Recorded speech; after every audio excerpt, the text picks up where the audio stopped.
Hello everyone, कैसे हैं आप लोग। After long time I am making a video. Approx 3 या 4 मंथ बाद में एक वीडियो बना रहा हूँ।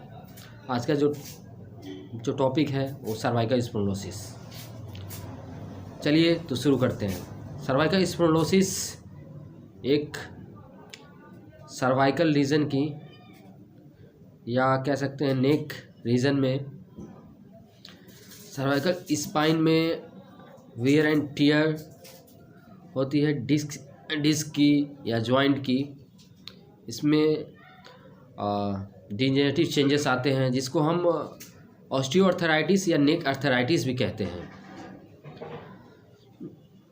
ये एज रिलेटेड प्रॉब्लम है। ये मैक्सिमम आफ्टर 60 ईयर एज जो लोग होते हैं उनमें ये पाई जाती है। बट आजकल ये एक्चुअली ये लाइफ स्टाइल डिजीज़ भी है। जो वाइट कॉलर जॉब वाले लोग होते हैं उनमें ये ज़्यादा पाई जाती है, क्योंकि इसमें रिपीटेटिव ओवर यूज़ करते हैं नेक की।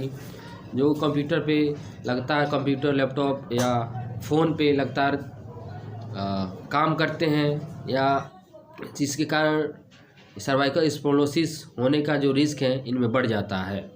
सर्वाइकल स्पोंडिलोसिस की कॉज की बात करें तो पहला कॉज है एज। ये वर्स होता है आफ्टर 60 ईयर ओल्ड जो लोग हैं उनमें ये ज़्यादा पाई जाती है। जो वाइट कॉलर जॉब वाले लोग हैं जो लगातार लैपटॉप पे कंप्यूटर पे या फ़ोन पे रहते हैं उनको ये होने का जो रिस्क है ज़्यादा होता है, क्योंकि इसमें ओवर यूज़ ऑफ नेक पे बार बार स्ट्रेस पड़ता है। कारण बोन की जो स्ट्रक्चर है उसमें भी चेंजेस आते हैं। जो सर्वाइकल स्पाइन का जो स्ट्रक्चर है उनमें भी चेंजेस आते हैं। इसके अलावा जेनेटिक फैक्टर भी है। जिनके घर में दादा दादी नाना नानी को अगर कभी सर्वाइकल स्पोंडिलोसिस था तो ये चांस रहता है कि बच्चों में भी आ सकता है, बट ये बहुत रेयर होता है। अब मैं सिम्टम के बारे में बात करूँगा। सिम्टम में सबसे पहला symptom pain, stiffness. Neck region में पेन होगा, स्टिफनेस होगा, हेडेक होगा, नोजिया वोमिटिंग हो सकता है, डिजनेस चक्कर भी आ सकता है। और इसके अलावा अगर नर्व की इन्वॉल्वमेंट है, अगर नर्व कंप्रेस है तो शोल्डर में, आर्म में, फोर आर्म में और फिंगर में नमनेस, सुनपन जैसा या झंझनाहट जैसा सिम्टम आते हैं। और अब मैं बात करूंगा इसके डायग्नोसिस के बारे में। तो डायग्नोसिस में हम पहले फिजिकल एग्जामिनेशन करते हैं।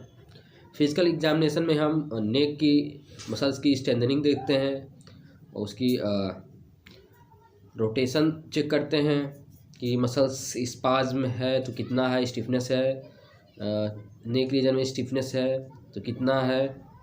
फिजिकल एग्जामिनेशन में हम पेशेंट की वॉक देखते हैं, गेट कोई अफेक्ट तो नहीं है, उसके वॉकिंग का जो पैटर्न है उसमें चेंजेस तो नहीं आए हैं, नॉर्मल वॉक कर पा रहा है कि नहीं पेशेंट। और उसके अलावा हम इमेजिंग टेस्ट में हम एक्सरे, सीटी स्कैन, एमआरआई और इसके अलावा इलेक्ट्रोमायोग्राफी ये सब इसके टेस्ट कराते हैं इसको डायग्नोसिस करने के लिए। अब मैं बात करूंगा इसके ट्रीटमेंट के बारे में। ट्रीटमेंट में हम एनासिड्स, एनाल्जेसिक, मसल्स रिलैक्सेंट की नर्व की इन्वॉल्वमेंट होती है तो नर्व वाली मेडिसिन दी जाती है। इसके अलावा अब मैं बात करूंगा इसकी most important treatment physiotherapy treatment के बारे में, क्योंकि फिजियोथेरेपी ट्रीटमेंट से सर्वाइकल स्पोंडिलोसिस ठीक होने का जो चांस है सबसे ज़्यादा होता है। 90% पेशेंट जो होते हैं फिजियोथेरेपी से ठीक हो जाते हैं। फिजियोथेरेपी में हम traction, UST, IFT, strengthening exercises, rotation exercises neck region की कराते हैं। सर्जरी के बारे में, सर्जरी में हम तब आते हैं जब हम कंजर्वेटिव ट्रीटमेंट से सर्वाइकल स्पोंडिलोसिस को हम ठीक नहीं कर सकते हैं। तब हमें लास्ट ऑप्शन जो बचता है वो सर्जरी होता है। 90% पेशेंट कंजर्वेटिव ट्रीटमेंट से ही ठीक हो जाते हैं। 10% पेशेंट में सर्जरी कराने की नौबत आती है। अब मैं बात करूँगा इसके प्रिकॉशन के बारे में। तो प्रिकॉशन में आप नेक पे ओवरलोड या रिपीटेटिव मोशन या नेक पे ओवरलोड ना दें, जिसके कारण ये सर्वाइकल स्पॉन्डिलोसिस का जो रिस्क है बढ़ जाता है। कभी भी आप कंप्यूटर पे, लैपटॉप पे कहीं भी काम करें आप, तो हमेशा आप आधा घंटा 1 घंटे बाद अपने नेक की एक्सरसाइजेस कर लें, रोटेशन एक्सरसाइजेस कर लें, जिससे कि नेक पे जो स्ट्रेस है वो कम हो। और इसके अलावा नेक ब्रेस आती है, नेक ब्रेस भी पेशेंट को दी जाती है। सॉफ्ट नेक ब्रेस दी जाती है, हार्ड नेक ब्रेस दी जाती है। पेशेंट के सिम्टम के हिसाब से, उसके कंडीशन के हिसाब से दी जाती है। बट उसको हम short period of time he use करते हैं, क्योंकि लॉन्ग पीरियड टाइम यूज़ करने पे क्या होता है कि नेक की जो आसपास जितनी भी मसल्स होती हैं वो वीक पड़ जाती हैं। अब मैं बात करूँगा कॉम्प्लिकेशंस के बारे में। कॉम्प्लिकेशंस में अगर नर्व कंप्रेस है या स्पाइनल कॉर्ड कंप्रेस है तो इसमें परमानेंट डैमेज होने का जो चांस होता है ज़्यादा होता है। चेंज देखने को मिलेगा, उसके वॉकिंग पैटर्न में चेंज देखने को मिलेगा।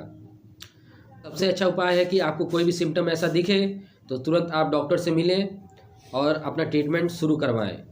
ट्रीटमेंट जितना जल्दी शुरू होगा उतना रिकवरी होने का चांस ज़्यादा होता है, उतना जल्दी आप ठीक हो पाएंगे। बस आज के लिए बस इतना ही। Till then take care. जय हिंद।